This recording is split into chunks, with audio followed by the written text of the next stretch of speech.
നമസ്കാരം. രാഷ്ട്രീയ ഭാവി സംരക്ഷിക്കാൻ ബിജെപിയിൽ ചേരാനുള്ള ശക്തമായ സമ്മർദ്ദമുണ്ട് എന്ന ആരോപണവുമായി ആം ആദ്മി പാർട്ടിയുടെ നേതാവും ദില്ലി മന്ത്രിയുമായ അതിഷി മർലേന കഴിഞ്ഞ ദിവസം രംഗത്തെത്തിയിരുന്നു.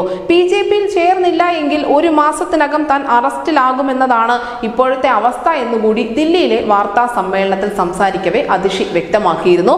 മാത്രമല്ല, അടുത്ത സുഹൃത്തു വഴിയാണ് ബിജെപി തന്നെ സമീപിച്ചത് എന്നുകൂടി അതിഷി പറയുകയും ചെയ്തു. ഇതിന് പിന്നാലെ ഓപ്പറേഷൻ ലോട്ടസ് അടക്കമുള്ള ആരോപണങ്ങളുമായി പ്രതിപക്ഷം കളം നിറയുകയും ചെയ്തിരുന്നു. എന്നാൽ അതേ ആരോപണം കൊണ്ട് തന്നെ ആം ആദ്മി പാർട്ടിയെ വളഞ്ഞിരിക്കുകയാണ് ബിജെപിയുടെ ദില്ലി നേതൃത്വം.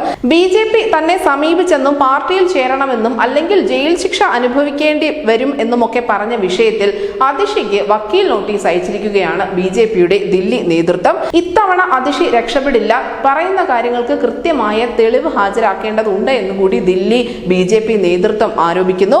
ഒന്നുകിൽ ഇന്ന് വൈകുന്നേരത്തോടു കൂടി അതിഷിയുടെ ഭാഗത്തു നിന്നുണ്ടായ ഈ ആരോപണം പിൻവലിച്ച് മാപ്പ് പറയുക, അല്ലെങ്കിൽ 15 ദിവസത്തിനുള്ളിൽ തെളിവ് സഹിതം മറുപടി പറയുക എന്നാണ് ദില്ലി ബിജെപി അധ്യക്ഷനായ വീരേന്ദ്ര സച്ദേവ വ്യക്തമാക്കിയിരിക്കുന്നത്.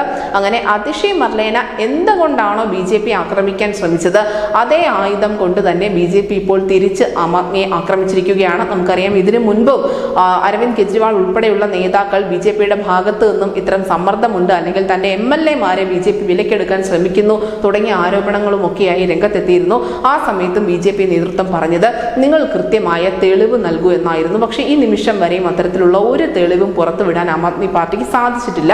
അരവിന്ദ് കെജ്രിവാൾ എന്താണോ പറഞ്ഞത് അത് തന്നെയാണ് അതിഷി മർലേനയും ആവർത്തിച്ചത്. ഇതിന് പിന്നാലെയാണ് ഇപ്പോൾ അതിഷിക്ക് ബിജെപിയുടെ ദില്ലി നേതൃത്വം നോട്ടീസ് അയച്ചിരിക്കുന്നത്. News desk Malayalam.